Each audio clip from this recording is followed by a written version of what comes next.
미디어 협동조합 국민TV 개국기념 특강 신춘 2014 대한민국을 말하다. 미디어 협동조합 국민카페 온에어가 국민TV 개국을 맞아 주간 특강을 마련합니다. 대한민국의 언론, 법조, 경제, 안보, 사회 각 분야의 전문가들이 나서 2014년 대한민국의 현실과 미래를 짚어냅니다. 3월 24일 월요일 서화숙 한국일보 선임기자, 3월 25일 화요일 이정열 전 창원지법 부장판사, 3월 26일 수요일 선대인 경제연구소장, 3월 27일 목요일 김종대 디펜스 21 플러스 편집장, 3월 28일 금요일 홍세화, 말가활 발행인이 시대의 화두를 제시합니다. 3월 24일부터 28일까지 서울 마포구 월드컵로 37 국민카페 온에어의 조합원과 애청자 여러분의 많은 참관을 기대합니다.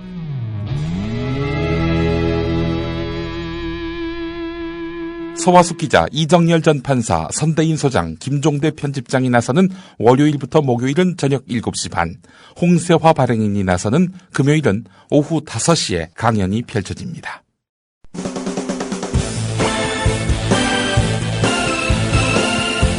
예비군, 민방위 훈련장 같은 안보 특강은 가라. 여기 진짜 안보 특강이 있다. 김종대, 정욱식의 진짜 안보. 청취자 여러분 안녕하십니까. 항상 5시에 나오던 사나이 김종대 30분 땡겼습니다.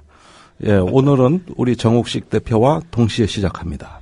네, 정 대표 안녕하세요. 예, 안녕하십니까. 네. 네. 우리 편집장님, 최근에 우리 진짜 안보 순위가 계속 하락하는 걸 보고 도저히 못 봐주겠다. 네. 그래서 일부부터 다시 한번 내가 수립하겠다. 네. 이제 일찍 시간 당겨서 나와주셨는데요. 네. 예, 지금 국회 토론회 좀 급히 마치고 오시는 길이시죠? 토론회가 일찍 끝났어요? 예. 오늘 바레인에서 활동가가 오고 미국, 영국에서 다 왔습니다. 지금 한국 최루탄 수출 때문에 난리 났습니다, 지금. 네네. 예, 바레인에서 39명 사망했고, 네. 지금 터키에 한 소년도 사망해가지고, 터키 전역이 들끓고 있습니다. 그렇죠. 예. 네.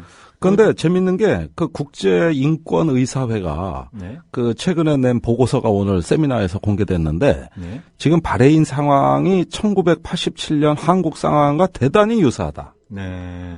그런데 바레인 터키에 최루탄을 수출하는 나라가 최대 수출 국가가 한국이에요? 네, 그렇죠. 그러니까 1987년을 수출했어요?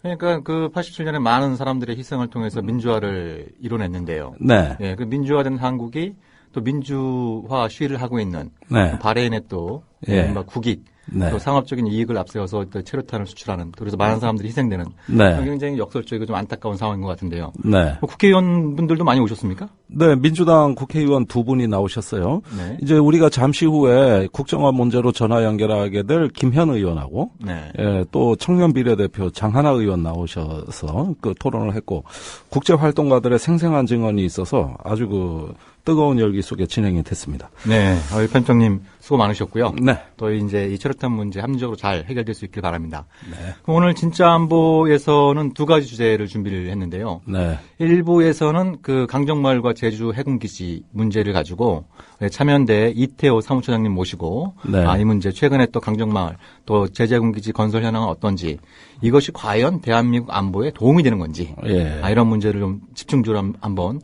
따져보는 시간을 갖도록 하고요. 네. 2부 때에 우리 편집장님이 준비하신 주제가 이제 김현 의원하고 이제 전화로도 할 거고, 또 그 뒤에 저희가 또 심층 분석을 할 사항이 바로 남재준 원장. 그 유명하신 남재준 원장께서 아직까지 한마디 입장 표명도 안 하고 계십니다. 그러니까 지금 조중동까지 나서서 결국 남재준 원장이 책임져야 된다. 이런 어떤 요구들이 굉장히 많은데 청와대에서도 묵묵부답이고 남 원장도 입을 좀 닫고 있는 그런 상황이 되고 있는 것 같아요. 그래서 이 문제를 또 2부 때 심층조사 한번 달아보기로 하겠습니다. 네네. 네. 그럼 진짜 한번 전하는 말씀 듣고 1부 방송 시작하도록 하겠습니다.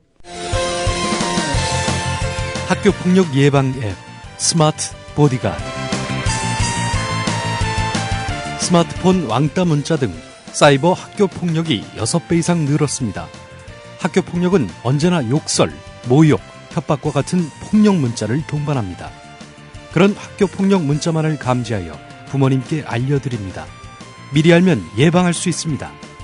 구글 플레이에서 학교폭력 예방 전문 어플 스마트 보디가드를 설치하세요. 지금 설치하고 먼저 무료 이용해보세요. 네, 진짜 한번 1부 순서 시작하도록 하겠습니다. 오늘 이 자리에는 그 참여연대 이태호 사무처장님 나오셨는데요.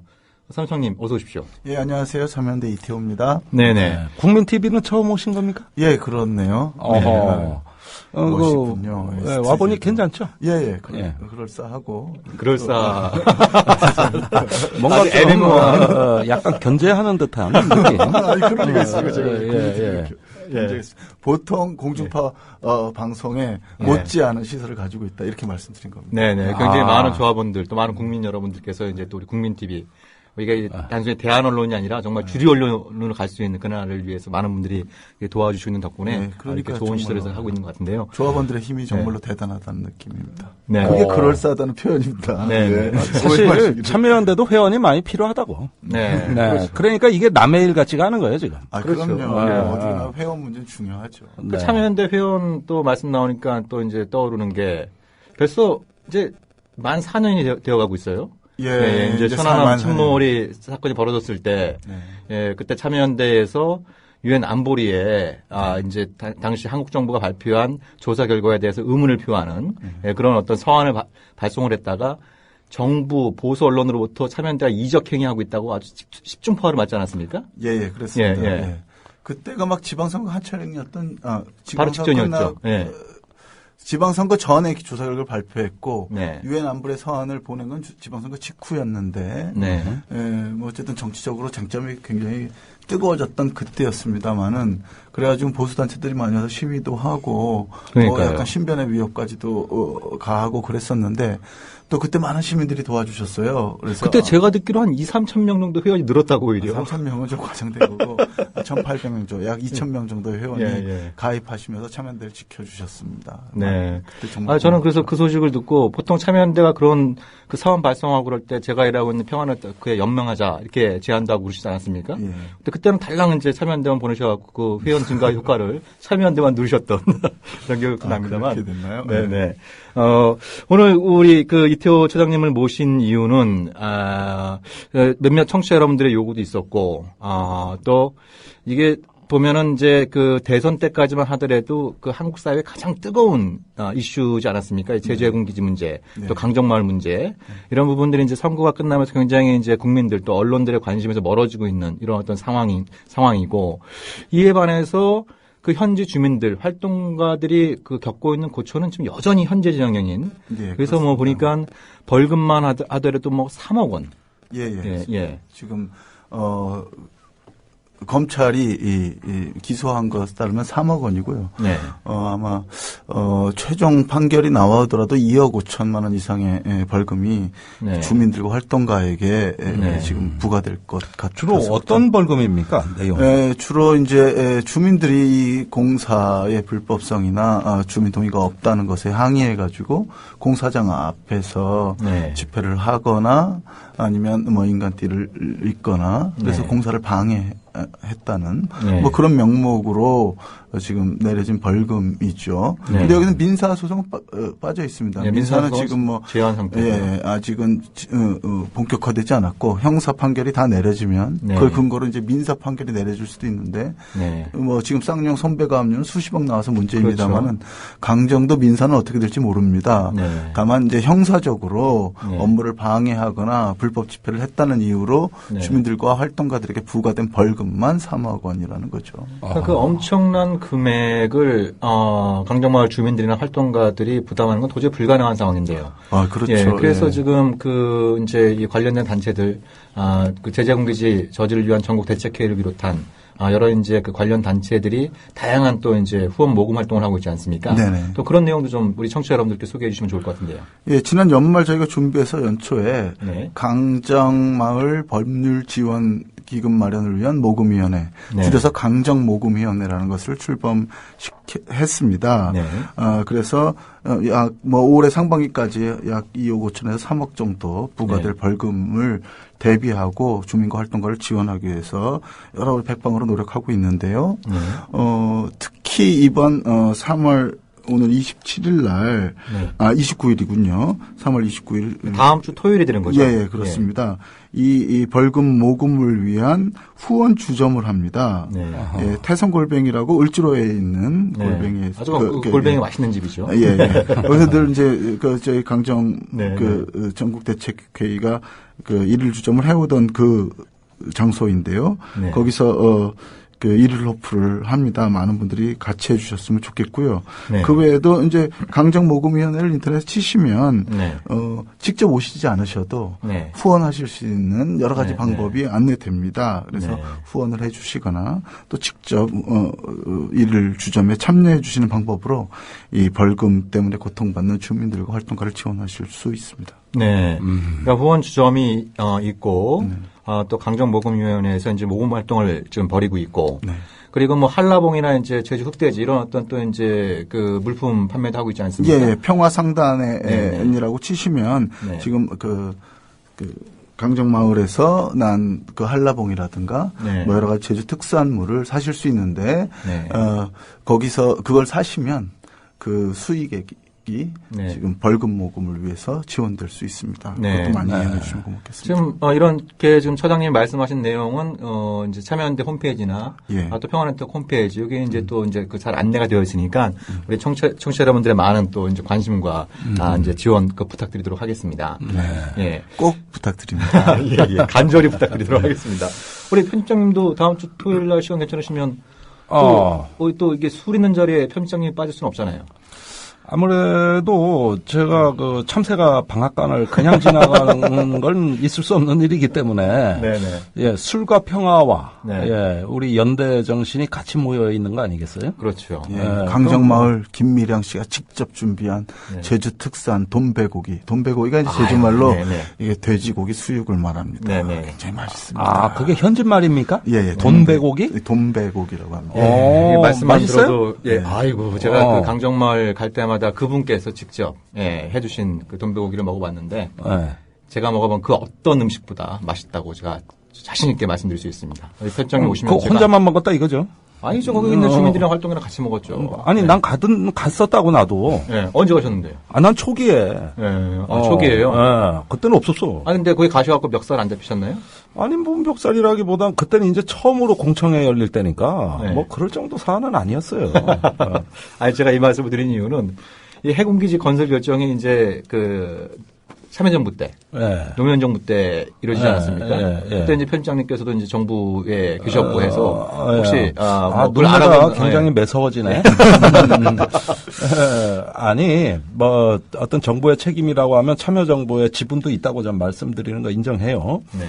자, 이 강정마을이라는 어떤 문제의 비극성이라는 것은 어떤 참여정부 때 이제 주민들과의 공청회, 여론 수렴, 여러 가지 어떤 활동들이 진행이 됐는데 MB정부 들어와가지고 거의 방치를 했었다고. 완전히 방치를 했었어요. 국방부, 총리실. 그러면서 이제 해군 니들이 알아서 해라. 이런 게 마치 이제 참여정부 때 했던 거를 해군이 설거지하라는 식으로, 마치 비춰졌고, 강정마을에 대한 최초의 발언은 2012년에 MB 발언이 처음 나왔습니다. 그러면서 참여정부 때 했던 거를 왜 야당은 방해하느냐, 왜 말 바꾸느냐 이러면서 총선과 총선 직전에 그렇죠. 이거를 갖다가 이슈화 시켰고 선거가 끝나고 나서 역시 MB 발언은 한 번도 안 나왔어요. 그러니까 왜 선거 때만 강정마을이 중요합니까? 왜 그런 건가요? 그러니까 제가 기억하기로도 이제 천안함 침몰, 또 이제 그 연평도 포격전 벌어진 직후에 사실상 대항 해군 개념이 폐기되지 않았었습니까? 무슨 연안 방어도 못하면서 무슨 대항 해군이냐? 그렇죠. 그리고 뭐 대항 해군 건설을 위한 제주 해군기지 건설이 이게 지금 말이 되느냐?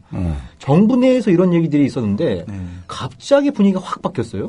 글쎄요. 그래서 사실 그 노무현 정부 책임 얘기하십니다만은 얘기가 나왔습니다만은 김정희 선생님이 여러 가지로 변명을 하셨는데 사실 설득력이 좀 없죠. 왜냐하면 노무현 정부에서 대양 해군론을 얘기한 건 사실이고 그렇죠. 그래서 제주 해군기지를 만들어야 되겠다라고 갑작스럽게 결심한 것도 역시 노무현 정부 때 일이기 때문에 제주 해군기지의 책임에서 이제 노무현 정부가 빠질 수가 없는데 지분이 있다니까.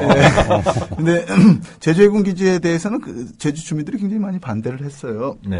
그런데 이명박 정부 오면서 이걸 뭐 민군 복합형 관광명을 만들겠다 이렇게 하면서 제주 주민들을 좀 헷갈리게 만드는 뭐 개발성 공약이 나오면서 주민들에 대한 설득 작업이 들어갔고 그 와중에 뭐 강정마을 주민들의 반대에도 불구하고 그런 여세를 모아가지고 공사가 강행되어 왔죠. 그렇죠. 그것이 이제 문제가 되었던 것인데 이명박 정부에 와서는 말씀하신 대로 전체적으로 오히려 북한 위협에 대비하자라는 쪽으로 국방 전략을 선회하려고 하는 조짐도 보였습니다. 근데 이 큰 변곡점이 2010년 이후에요. 미국이 아시다시피 아시아로 회귀 전략을 취하고 또 한반도에서는 천안함 연평도 이런 것들이 막 터지면서 북한 문제가 부각되는 것 같았지만 전체로 보면 동아시아의 군비 경쟁이 막 강화되었습니다. 그렇죠. 그러면서 이제 한미일 군사협력 같은 것도 강화하자는 논의가 되었고 그러면서 사실 자주국방을 위해서 제주 해군기지를 얘기한다고 했지만 실제로는 한미일의 해양협력의 어떤 교두보로서 제주 해군기지의 전략적인 입지 같은 것들이 부각되게 된 것이고요. 그러면서 정부가 또 제주 해군기지를 밀어붙이는 뭐 그런 계기점을 제공한 것은 아닌가 이렇게 추측해 봅니다. 네네. 그래서 여기서 잠깐 좀 짚고 넘어가야 될 부분이요. 그러니까 그 참여정부 때 제주 해군기지 건설을 결정하게 된 결정적인 어떤 뭐 동기라 그럴까요? 가장 중요한 배경은 무엇이었는지 그게 두고두고 지금까지도 논란거리인 것 같아서 우리 김종대 편집장님은 당시 또 정부에 계시고 했으니까 그 정부가 다분히 김종대 편집장에 대한 청문회가 진행되는 저한테 좀 질문을 많이 해주시는데 이건 뭐 좀 배경을 이해하자 이런 취지의 질문이에요. 그런데 당시에 동북아위원회 가 이제 검토를 맡았습니다. 그래서 국방부도 불러들이고 다 했는데 그때 당시에 아까 말씀하신 어떤 대양 해군이라는 취지보다는 어떤 군 내부적인 요구 말하자면은 지금 진해 이제 해군의 어떤 지금 기동 양상이 굉장히 지금 포화 상태죠. 그러니까 자꾸 신형 수상함들이 해군에 도입이 되다 보니까 항구가 더 필요한 건 사실이었어요. 우리 해군이라는 게 과거에는 변변한 구축함도 없던 해군이 이제는 뭐 3,000톤급이 들어오고 이지스함이 들어오고 그런데 부산에 있는 해군 작전사령부나 진해 해군기지를 보면은 상당히 포화 상태다 보니까 유사시에 긴급 대응에 문제가 된다 해서 뭐 해군이 자체적으로 기지를 확보해야 될 필요성 자체는 있었다고 저는 인정합니다. 여기에다가 그런데 왜 문제가 제주도냐 하는 것은 그 당시에 이제 제주도가 국제 평화 도시로서 어떤 자기 정체성을 확립해 나가고 있었지 않았습니까? 네, 노무현 대통령이 직접 제주도를 평화의 섬으로 지정 공포도 하고 있었죠. 2005년이죠. 그렇죠. 그래서 국제 회의도 열고 각종 뭐 평화 어떤 회의도 열리고 그랬었어요. 그러니까 평화라는 거를 어떤 자기 정체성화하는 제주도의 군사기지가 웬 말이냐. 이래가지고 상당한 어떤 검토 기간이 있었습니다. 그런데 처음에 기지는 강정마을이 아니었어요. 그렇죠. 그 옆에 있는 화순입니다. 그런데 화순에서는 주민들이 압도적으로 반대했습니다. 그래서 대체 부지를 물색한다. 여기서 이제 후보지로 강정까지가 지정된 게 노무현 정부 때 진행 상황입니다.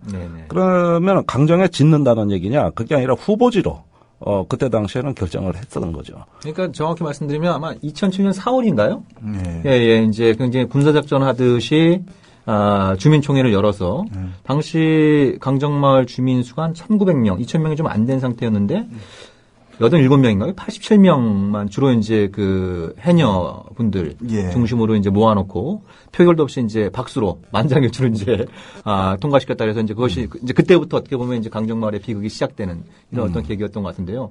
그런 절차적인 문제를 쭉 한번 복귀해 보시면 여전히 이제 이런 문제들은 좀 다시 한번 따져봐야 될 문제들 이런 것들이 있으면 좀 우리 이천원님께서 좀 소개를 좀 해주시죠. 예, 이제 해군기지의 절차적인 문제는 우리 정우식 대표가 얘기해 주셨듯이 마을 마을총회의 적법성과 관련된 겁니다. 네. 사실은 원래 그런 중요한 중대 사안을 하려면 여러 차례 공지를 해야 되는데 마을총회가 제대로 공지 안 된 상태에서 미리 준비된 그 마을 분들을 모아놓고 사실 박수로 통과시키면서 일종의 날치기를 시도한 그렇죠. 것이죠. 그런데 이 결정이 사실은 주민 대다수에 의해서 불신임되면서 마을 회장님도 탄핵되고 새로운 마을회가 구성돼서 우리 마을을 원하지 않는다 하는 일종의 주민 투표를 통해서 반대 입장을 표명했는데 해군 쪽에서는 사실 제주도 내에서 뭐 여러 차례 그 해군 기지에 대해서 마을의 반대에 부딪히다 보니까 이걸 놓칠 수가 없었던 것이죠. 그래서 이미 탄핵된 마을총회의 결과를 마치 적법한 결과인 것처럼 해가지고 해군 기지를 밀어붙여 왔던 것이고요. 그 다음에 사실은 강정마을 지역이 사실 범선과도 가깝고 유네스코에서 생물 다양성 지역으로 지정한 곳과도 아주 지근거리에 있기 때문에 연산화 군락이 많은 곳입니다. 그래서 그 강정마을 인근 해안이 다 절대보전 지역이었어요. 근데 이걸 해제하는 과정에서도 사실 당시에 도의회가 날치기 같은 걸 처리해가지고 한나라당이 하고 있었던. 근데 그 과정에서는 말하자면 그 환경영향평가 같은 것도 제대로 안 돼 있는 상황에서 날치기 한 것으로 드러나서 결국 환경영향평가를 다시 하게 됩니다만은 결국 그런 것들이 문제가 됐는데 아쉬운 것은 그래서 주민 소환 운동이 일어났어요. 도지사에 대한. 그런데 사시다시피 주민 소환 제도가 너무 까다롭기 때문에 주민 소환 운동이 성공하기가 되게 어려웠습니다. 그래서 주민 소환 운동이 실패했는데 주민 소환 운동 실패했으니까 이제 된 거 아니냐 그래서 다시 밀어붙이고 해서 절차적으로 굉장히 논란이 많았고 그 과정에서 주민들이 구속되거나 연행되는 일도 많았던 거죠. 근데 사실 이 절차적으로 문제가 많다는 것은 사실 야당이나 주민들뿐만 아니라 2011년, 12년 총선 대선에서 문제될 때는 여당, 야당 다 사실 그 절차적으로 문제가 있다는 걸 인정한 거죠. 그래서 사실 2011년에 총리실 주제로 다시 검토하는 그런 검증 과정이 있지 않았습니까? 그런데 사실 그 검증 과정에서도 사실 제주해군 기지로 했다가 다시 민군 복합항이라고 그랬는데 사실 민군 복합항이라는데 민항의 조건이 갖춰져야 되지 않습니까? 그럼 크루즈함이 들어올 수도 있고 또 사실 관제권이라 이런 것도 제주도지사나 민간 주체가 관장할 수 있어야 되는 건데 그런 게 전혀 없다는 거고 오히려 해군 기지는 주한미 해군사령부가 요청한 규격대로 핵항공모함이 들어올 수 있는 규격으로 만들어달라는 15만 것이 15만 톤의 핵항모가 선회할 수 있고 정박할 수 있는 그런 형태로 설계되어 그래서 이것은 솔직히 말하면 크루즈함이 오게 되는 기지가 아니라 미 항공모함 두 척이 입항할 수 있는 규격이구나. 그리고 관제권도 군이 행사하고 있구나. 그래가지고 적어도 관제권 문제라든가 크루즈함이 못 들어온다. 기술적으로 들어오기 되게 힘들다라고 하는 게 문제가 돼서 총리실에서 인정했습니다. 2011년에 인정해서 재설계를 맡겼고 그리고 재설계를 맡겼는데 그것도 제대로 검증이 안 됐어요. 하지만 아시다시피 2011년이 아니군요. 2012년 총리실 검증에서.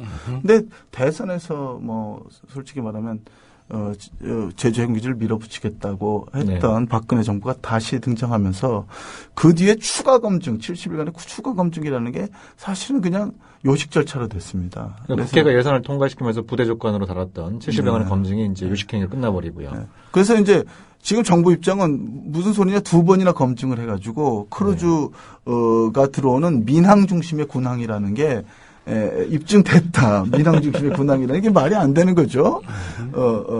그렇지만, 입증됐다고 주장하고 있지만, 2012년에서 총리실이나 해군이나 인정했던 문제점들이 대선을 거치면서 2013년에 제대로 검증 안 되고 그렇지만 예산은 집행되면서 지금 공사가 강행되는 처지인 거죠. 네네. 그러니까 지금 공정률이라고 할까요? 공사는 어느 정도 진척된 상황이고 강정마을 주민들과 활동가들은 계속 좀 그 저지 활동을 하고 있는지 그 내용 좀 소개해 주시죠. 사실 안타깝게도 해상공사, 그러니까 방파제 공사는 한 50% 진행됐습니다. 근데 원래 강정마을이 그 해군 기지로서 지리상으로도 부적합하다는 게 그렇죠. 그게 해류가 굉장히 빠른 지점인데 그 돌출된 부위에 지금 기지를 만드는 거잖아요. 그러니까 많이 아니라 곳에 짓고 있거든요. 그러니까 여기 해류가 굉장히 세서 나머지 구간이 공사가 굉장히 어려워지고 있고요. 이미 설치했던 그 케이슨이라고 합니다. 그렇죠. 조립식 방파제죠. 네네. 이 조립식 방파제 이미 비틀어지고 있다라는 평가가 나오고 있고, 두 번째로 해상에서 안 그래도 우려했던 연산호 군락이 폐사하고 있습니다. 네. 그래서 이것에 대한 모니터링이 필요하다라는 지적이 계속 나오고 있고요. 그다음에 육상공사도 일부 진행돼서 지금 구럼비 바위 인근에 해군을 위한 군관사가 기초공사가 들어간 것으로 알려지고 있고요. 지금 마을에서 새롭게 문제가 되는 것은 예전에 아예 설계가 없었는데 진입로를 새로 만들어야 된다라거나 군관사를 해군기지 부지 말고 주민들은 마을 한가운데 짓겠다고 해서 역시 논란이 되고 있죠. 네. 그러니까 여기서 이제 제기할 수 있는 근본적인 문제가 이런 어떤 민주적인 절차, 마을 공동체의 안보, 천혜의 자연 환경 이런 것들을 모두 파괴하면서까지 지어야 될 어떤 국가 안보상의 가치가 있는 거냐, 실익이 있는 거냐. 이 문제가 사실 이제 본질적으로 따져봐야 될 문제이지 않습니까? 이거에 대해서 우리 이태호 차관님께서는 계속 끊임없이 문제를 제기해 오셨는데 이게 과연 국가 안보상에 도움이 되는지 그렇지 않은지 이거에 대해서도 좀 한번 좀 의견을 좀 말씀해 주시죠. 제주해군기지가 필요하다고 할 때 정부가 늘 주장하는 게 해양 안보를 위해서라는 겁니다. 네네. 특히 이어도에 접근하기 위해서는 좀 더 가까운 데 해군기지가 있어야 된다는 거죠. 이어도 잘 지키려고. 그러니까 아니 이어도에는 정박시설도 없고 어디 점령할 시설이 없는 거 아닙니까? 이어도는 암초니까. 물속에 암초예요. 예. 그런데 거기 빨리 접근하려고 미 해군 항공모함이 들어올 수 있을 만한 거대한 기지를 지어야 된다는 게 잘 이해가 안 되는 거죠. 그런데 독도를 지켜야 된다는 소리는 많았는데요. 울릉도에 그래서 해군기지라는 걸 짓습니다. 그렇죠. 근데 거기에는요. 해경 함정이 들어갈 수 있는 작은 부두를 짓고 있어요. 그리고 거기에 대해서 큰 배를 좀 더 큰 프리기탐이라도 집어넣어야 된다라고 했더니 해군의 공식 입장은 거기다 해군기지를 지으면 독도가 분쟁 지역이라를 인정하는 거기 때문에 해군기지를 그렇게 크게 지으면 안 된다는 게 해군의 입장이었는데 암초에 불과한 이어도를 짓기 위해서는 미 항공모함이 들어올 수 있는 거대 해군기지를 지어야 된다는 게 논리적인 설득력이 없고요. 두 번째로 이번에 방공식별교육 문제가 생겼죠. 오히려 방공식별교육 문제가 생기면서 또 보수 언론에서는 정말로 제주 해군기지가 필요한 이유가 분명해졌다라고 얘기를 했어요. 근데 그렇죠. 실제는 다릅니다.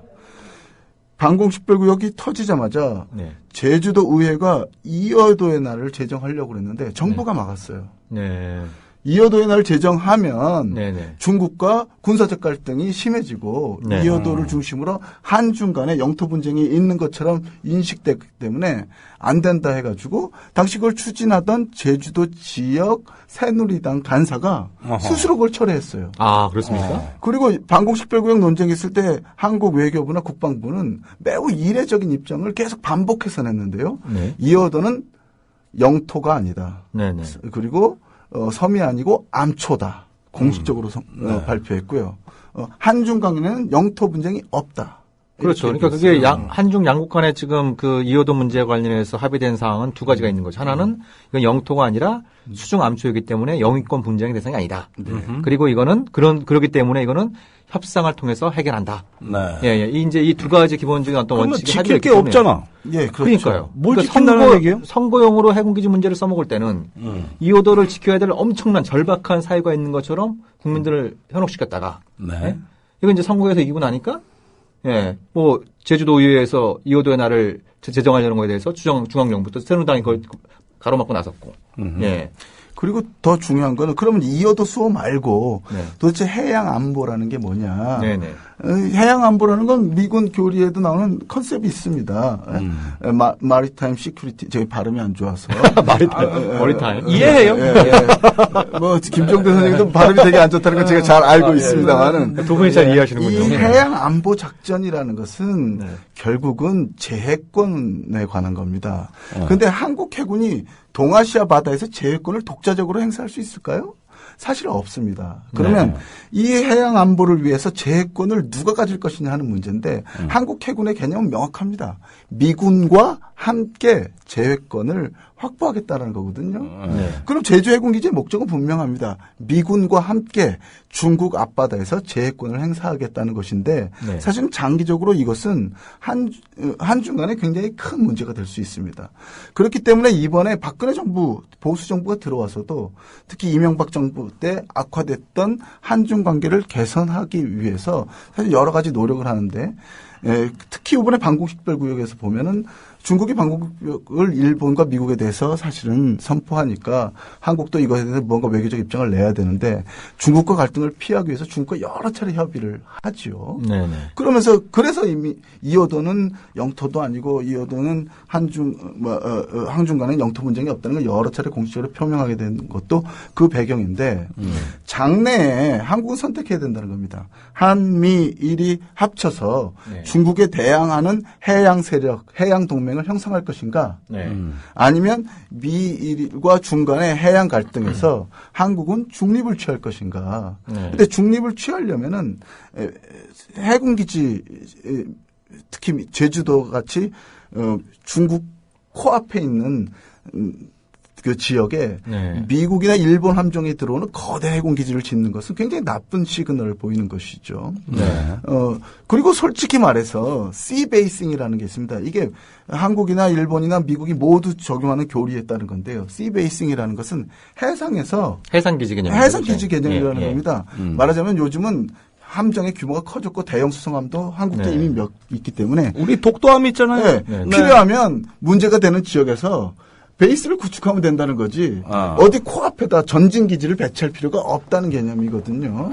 그래서 씨베이스는 이미 한국 해군도 얼마든지 가능하기 때문에 중국 코앞에다가 미군이 이용할 수 있는 거대 해군기지를 짓는 것은 지정학적으로 굉장히 한국이 자주국방을 위해서 필요하다는 이런 개념이 아니라 오히려 지역 갈등에 깊숙이 개입한다는 인상을 줄 수 있다는 거고 한국 방위에도 별로 안 좋다는 거죠.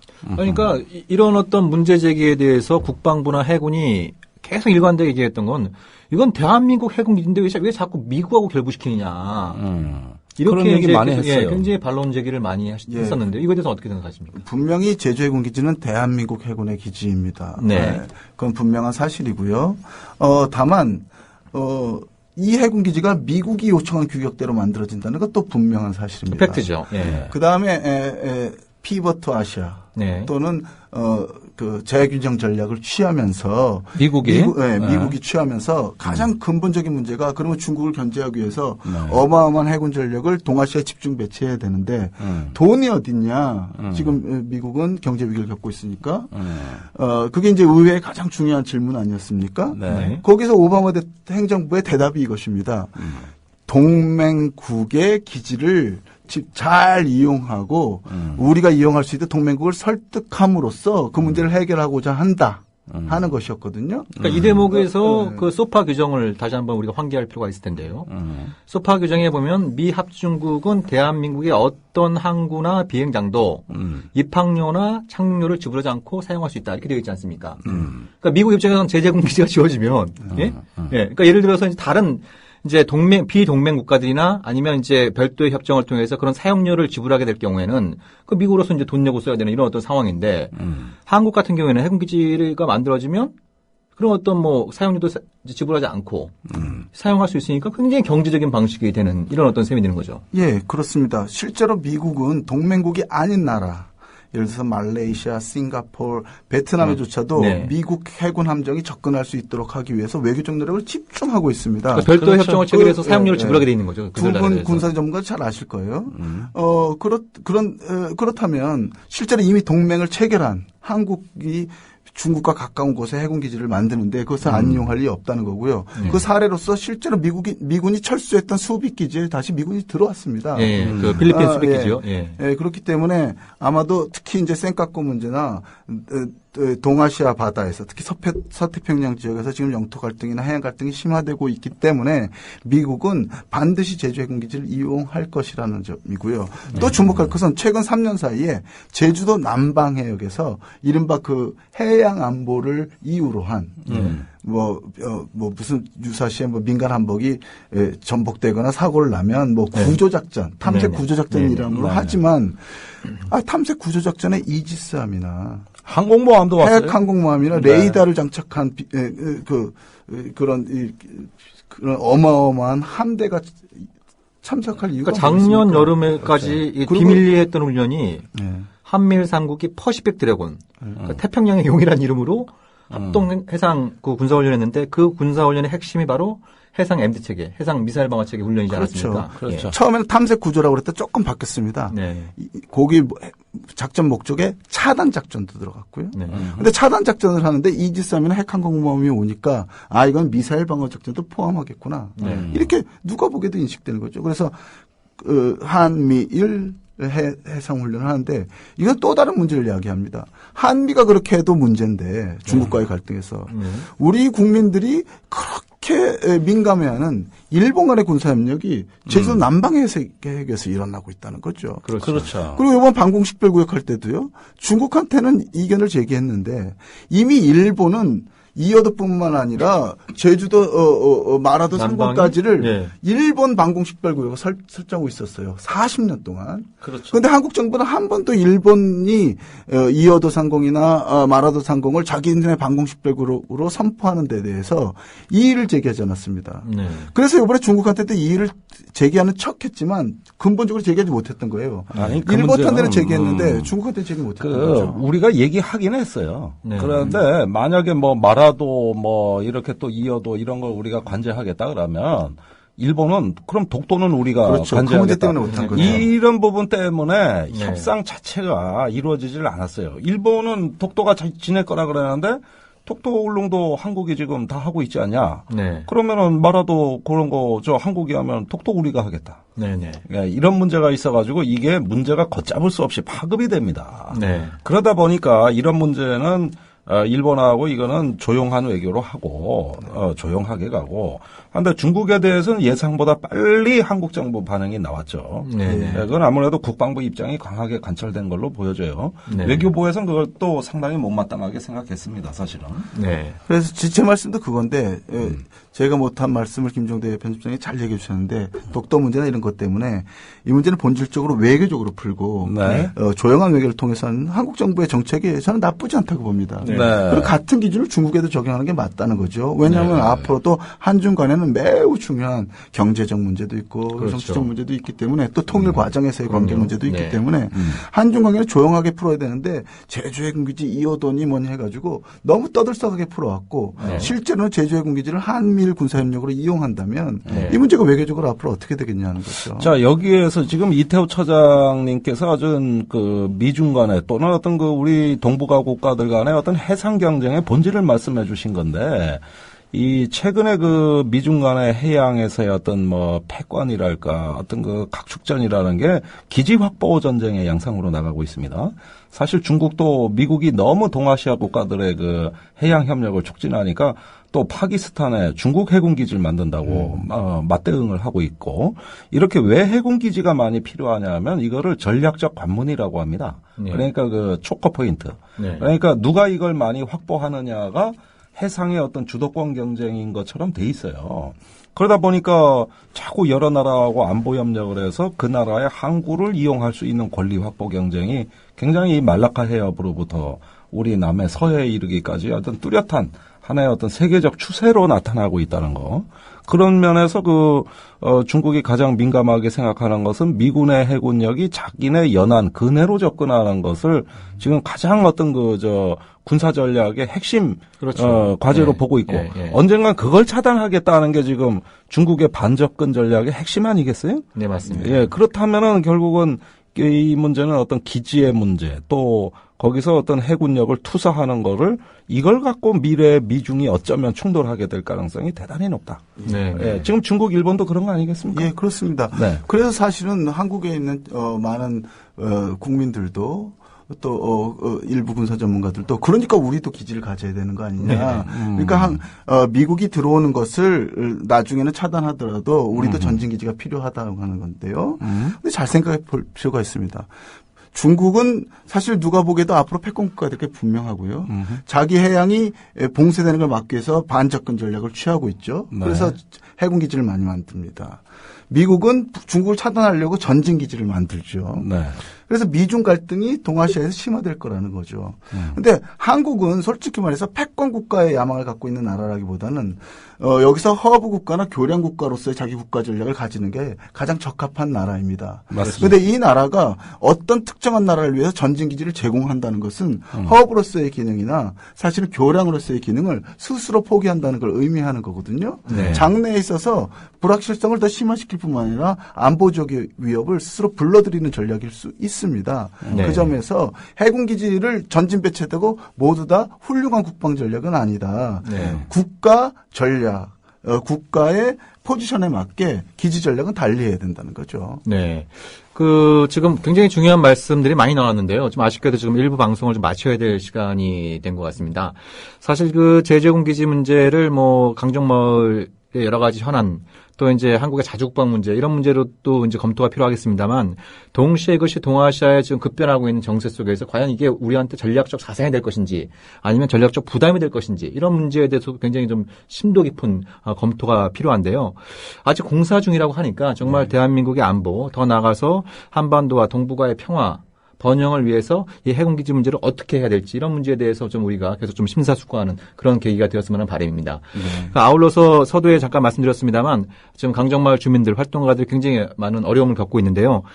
이분들을 도울 수 있는 다양한 방법들 우리 함께 모색해서 우리가 또 이 문제를 계기로 해서 또 이제 우리가 연대 정치를 발휘할 수 있는 그런 어떤 계기가 되었으면 하는 바람입니다.